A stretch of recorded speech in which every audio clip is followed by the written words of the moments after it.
시편 29편입니다.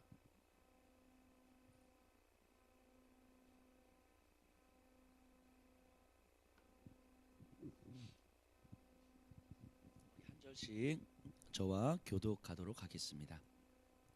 너희 권능 있는 자들아 영광과 능력을 여호와께 돌리고 돌릴지어다.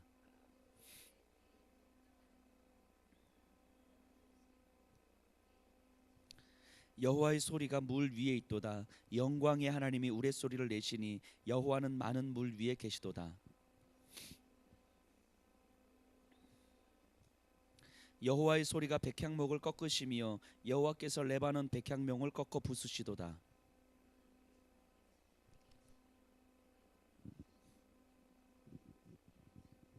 여호와의 소리가 화염을 가르시도다.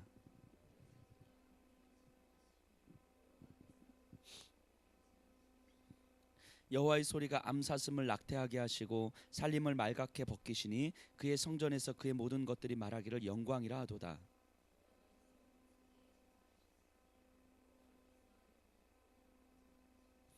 함께 고백합니다. 여호와께서 자기 백성에게 힘을 주시며 여호와께서 자기 백성에게 평강의 복을 주시리로다. 아멘. 오늘 시편 29편은요 시편 중에서 가장 아름다운 시편 중에 하나입니다.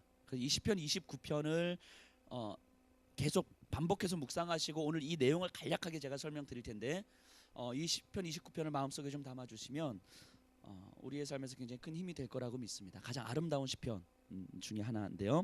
여기서 소리, 물 이런 얘기 많이 나오잖아요. 이거는 폭풍을 이렇게 뭐라고 그러죠? 폭우를 형상화하여서 설명하고 있는 장면이에요. 그런데 이 시편 29편이 독특한 게 팔레스타인 지역, 이스라엘 가나안 땅 지역에서는 폭우가 없거든요. 이 폭우가 어디에서 나오냐면 그 북쪽 레바논과 시리아 쪽에서는 항상 이렇게 우기 때마다 이제 폭우가 쏟아지기도 하고 폭풍이 일어나기도 하는 거예요. 그런데 그 북부 레바논 시리아 지역에서 이루어지는 그 폭우는 그 폭풍, 비, 바람, 번개를 관장하는 신이 있다고 믿었어요. 그 신을 뭐라고 부르냐면 우리가 너무도 잘 알죠. 바알이라고 부른다. 바알. 바알이 원래 천둥과 번개의 신이에요. 하늘의 비와 바람과 폭풍을 이제 관장하는 신인 거죠. 그래서 북부 레바논이나 시리아나 그 언저리 지역에서는 하늘에서 폭우가 내리고 이 모든 것들은 바알이 관장하기 때문에 바알에게 잘 보여야 되는 거죠. 그래서 그것은 바알의 권한 아래에 있는 거예요. 그런데요, 지금 다윗은요, 그 바알이 관장하는 그 폭우와 폭풍을 바라보면서 그것이 바로 우리 주 여호와 하나님의 작품이라고 이야기를 하는 거예요. 보세요. 3절 보세요. 여호와의 소리가 물 위에 있도다. 영광의 하나님이 우레소리를 내시니 여호와는 많은 물 위에 계시도다. 이거요. 물 위에 우레소리. 이 우레소리는 바알이 내는 것. 그래서 바알 앞에 쩔쩔매면서 제사를 드리면 되는 문제가 아니라 여호와 하나님께서 바라는 소리고, 이 우레소리 물 위에 하나님의 소리가 있다. 하나님께서 움직이심으로 말미암아 이것이 가능해지는 것이다. 그래서 4절에 보면 여호와의 소리가 힘 있으며 여호와의 소리가 위엄차도다.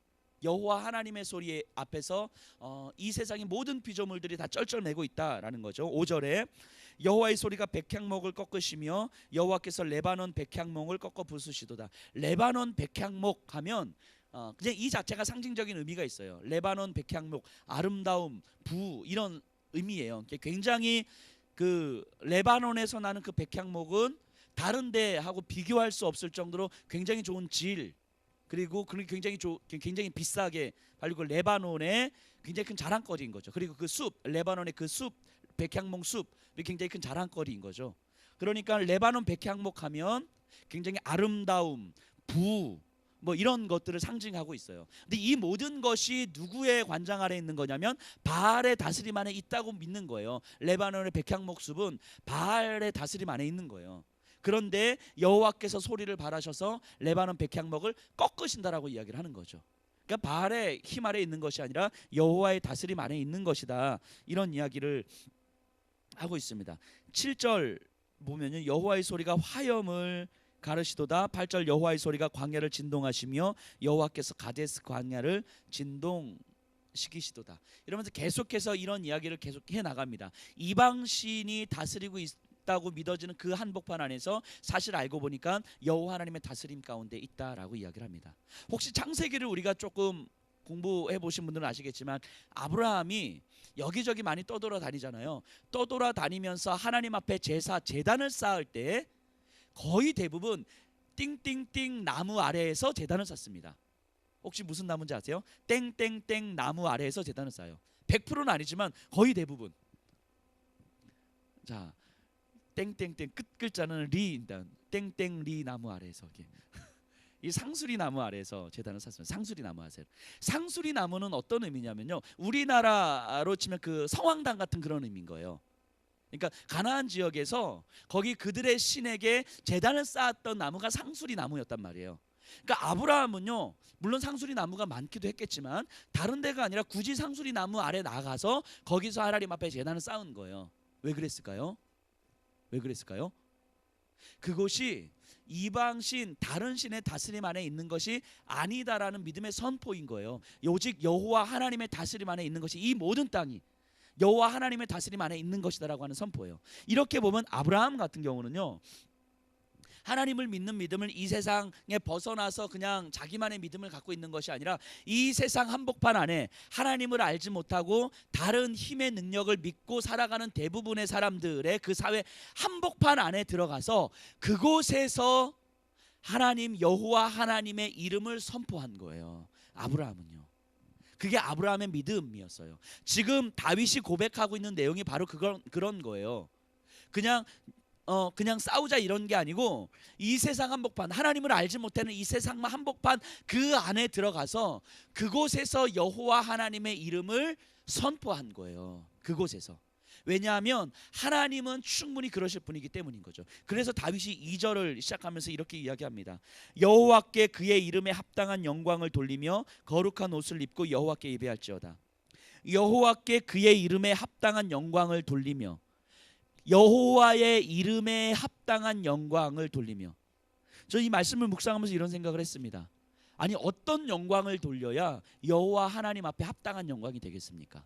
어떻게 영광을 돌려야 여호와 하나님의 이름, 여호와 하나님 앞에 이름에 합당한 영광이 되겠습니까? 어떻게 영광을 돌려? 제 집을 다 팔아서 지금 제가 이 20년 그 대출 상환을 해야 되는 그 집을 다 팔아가지고 하나님 앞에 드리면 그게 하나님 앞에 합당한 이름이겠습니까? 아니면 내 자녀를 하나님 앞에 서원하면 그게 합당한 이름이겠습니까? 우리가 할 수 있는 모든 것들을 다 한다 할지라도 그것이 여호와 하나님의 이름 앞에 합당한 영광이 되겠습니까? 안 되는 거죠. 그럼 다윗은 어떻게 해야 여호와의 이름 앞에 합당한 영광이 된다고 이야기를 했겠습니까? 자신이 할 수 있는 것이 결국은 아무것도 없다라는 고백을 하는 거잖아요. 자신이 할 수 있는 것이 아무것도 없다라는 고백을 하는 거잖아요. 그러니까 나의 머리부터 발끝까지 내 삶의 모든 것은 하나님의 이름을 선포하고 하나님의 영광을 선포하는 것 말고는 아무것도 없다고 이야기하는 거잖아요. 그러니까 다윗이 세상 한복판에 나가서 하나님을 선포할 수 있는 거예요. 그러니까 그걸 십자가라고 이야기하는 거죠.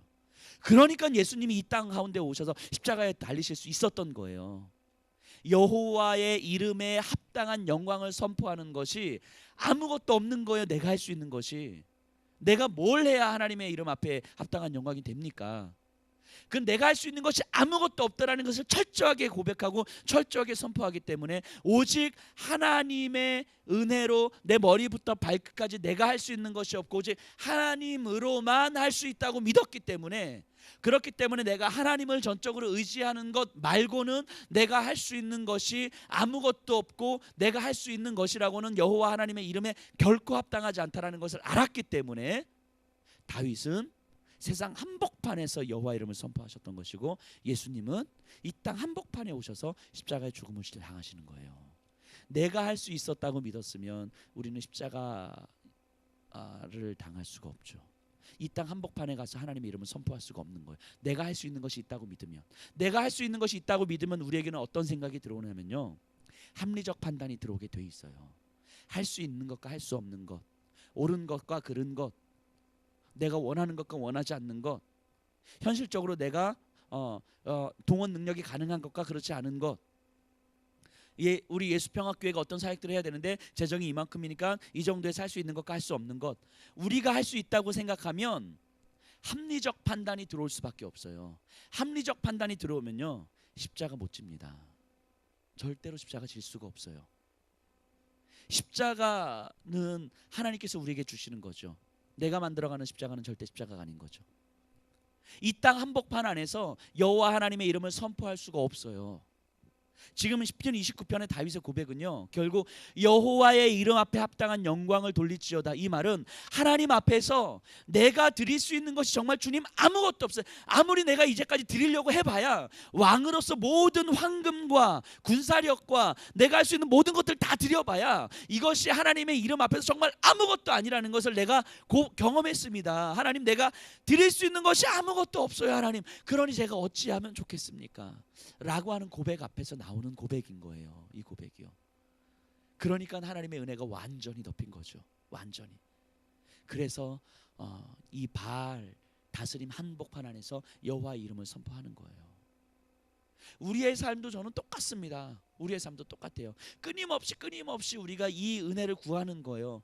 내가 할 수 있는 것이, 목사로서 제가 할 수 있는 것이, 아주 단적으로 제가 설교를 준비하는데 제가 책을 참고하고 자료를 참고하고 그래서 수많은 자료를 찾아서 설교를 준비해서 내가 정말 설교를 잘할 수 있다고 생각하는 순간 이 설교에 대한 합리적 판단이 저한테 들어오게 돼 있어요. 내가 이 정도 준비했으니까 이 정도 말씀을 선포하고 성도들이 이렇게 깨닫겠지, 은혜를 받겠지라고 하는 합리적 판단이 들어오게 돼 있어요. 그 제가 경험적으로 평소 제가 설교 준비하는 것보다 가끔씩 2배, 3배 이상의 시간을 들여서 설교 준비할 때가 있습니다. 진짜로 책을 더 평소보다 2배를 더 찾아보고 자료를 2배나 더 찾아보고 말씀도 뭐 2배나 더 묵상하고 그렇게 해서 설교 딱 준비하잖아요. 그래서 설교 올라가면 자신감이 생겨요. 진짜로. 그런데 여지없습니다. 여지없습니다. 그렇게 준비했던 설교는요, 여지없이 죽어요. 진짜로. 그 누군가 그러더라고요. 그럼 가끔씩 죽도, 성도들에게 죽도 드려야지 맨날 밥만 드리면 되겠냐고 얘기를 하던데 여지없이 죽습니다. 왜냐하면 그렇게 많이 준비하는 게 나쁘다는 게 아니라 그만큼 상대적으로 기도하는 시간이 줄어드는 거예요. 설교 준비하는데. 그러니까 설교 준비를 많이 한다 적게 한다의 문제가 아니라 내 의지와 노력을 통해서 내가 이만큼 했어 라는 판단이 들어올 때는 여지없습니다. 여지없이 설교가 죽어요. 진짜로. 우리의 모습 똑같은 거 아닙니까? 우리가 할 수 있는 것이 조금이라도 있다고 믿는다면 그것에 대한 합리적 판단을 하게 되는 거예요. 근데 하나님은 우리에게 원하시는 것이 무엇이냐면 교회에서 열심히 봉사하면서 헌신하면서 살아라가 아니라, 이것도 중요하지만 이 하나님을 알지 못하는 이 세상 한복판 안에서, 그래서 하나님의 이름이 땅에 떨어지는 이 세상 한복판 안에서, 그 세상 한복판 안에서 여호와의 이름을 선포하며 살라고 말씀하신 거예요. 우리를 그렇게 불러주셨어요. 근데 그 삶이 어떻게 가능합니까? 우리가 합리적으로 할 수 있다고 믿으면 우리 그거 절대 못해요. 우리 그런 거 절대 못해요. 내가 할 수 있다고 믿어. 왜냐하면 창피해서 못해요. 진짜로. 노방전도 잘 못하시잖아요. 이유가 뭡니까? 정서적으로 안 맞기 때문 아니에요. 그죠? 노방전도도 하셔야 돼요. 근데 어쨌든 내가 할 수 있는 것이 있다고 믿으면 못합니다. 못해요. 근데 하나님은 우리를 그렇게 부르셨어요. 세상 한복판 안에서 하나님을 알지 못하는 그 사람들 사이에서 여호와의 이름의 능력을 선포하라고. 그걸 하려면 우리 어떻게 해야 돼요? 머리부터 발끝까지 하나님의 은혜로 채워져 있어야 가능한 거예요. 그게 우리에게 믿어져야 가능한 거예요. 당신들이 믿는 그 돈이 전부가 아니라는 것이 나도 믿어져야 그걸 이야기하죠. 나도 돈을 쫓아가면서 당신들 돈이 전부가 아니라고 얘기하면 그 누가 믿어요? 당신들 나도 내 자녀가 전부인 것처럼 살아가면서 당신들 자녀가 전부가 아니라 얘기하면 그거 누가 믿어요? 내가 믿어야죠. 내가. 그래서 머리부터 발끝까지 내가 그 하나님의 은혜로 채워져 있어야, 내가 돈이 전부가 아니라는 것을 내가 고백할 수 있어요. 내 자녀가 전부가 아니라는 것을, 내 생명이, 내 안위가, 내 평안함이 전부가 아니라는 것을 내가 고백하고 내가 살아낼 수 있어야 세상 한복판 안에서 당신들 그것이 전부가 아니라는 것을 이야기할 수 있는 거죠. 근데 그 삶을 우리가 어떻게 살아갑니까? 은혜로 살아가야 되는 거잖아요. 그래서 은혜를 구해야 되는 거잖아요. 하나님 앞에 은혜를 구하지 않으면 우리는 그 삶을 살아갈 수가 없다고요. 우리는 은혜를 구해야 되는 사람들이에요. 은혜를 구해야 되는 사람들이에요. 그럼 기도해야 되잖아요. 그럼 기도해야 되잖아요. 은혜를 구하려면 기도해야 되잖아요. 하나님, 내가 이렇게 이기적이고 탐욕스러운 욕망 가운데 살아가는 사람인데 돈이 전부가 아니라는 걸 알면서도 돈이 전부인 것처럼 살아갈 수밖에 없는 이 연약한 사람인데 주님, 그렇지 않을 수 있는 힘을 좀 달라고 기도하셔야 되는 거잖아요. 기도하셔야 되는 거잖아요. 그래야 우리가 은혜 가운데 살아가죠. 우리가 주님 그렇게 사랑해야 되는 거잖아요. 제가 시작하면서도 말씀드렸던 것처럼 너무너무 참담한 마음이 듭니다. 이 땅의 목회자들이 어떻게 해서 이 지경까지 왔을까?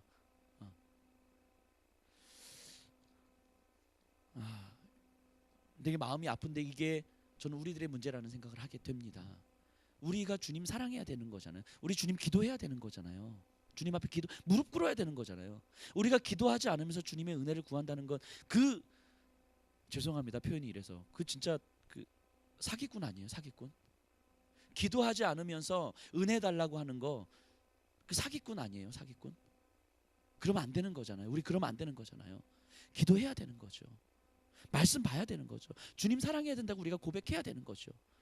그렇게 은혜를 구할 때에 그 은혜로 채워진 우리의 삶을 통해서 이 세상 한복판 안에서 하나님의 이름이 드러나는 거죠. 우리 그렇게 십자가의 길 걸어가는 사람들이어야 되는 거잖아요. 그렇게 십자가의 길 걸어가야 되는 사람들인 거잖아요.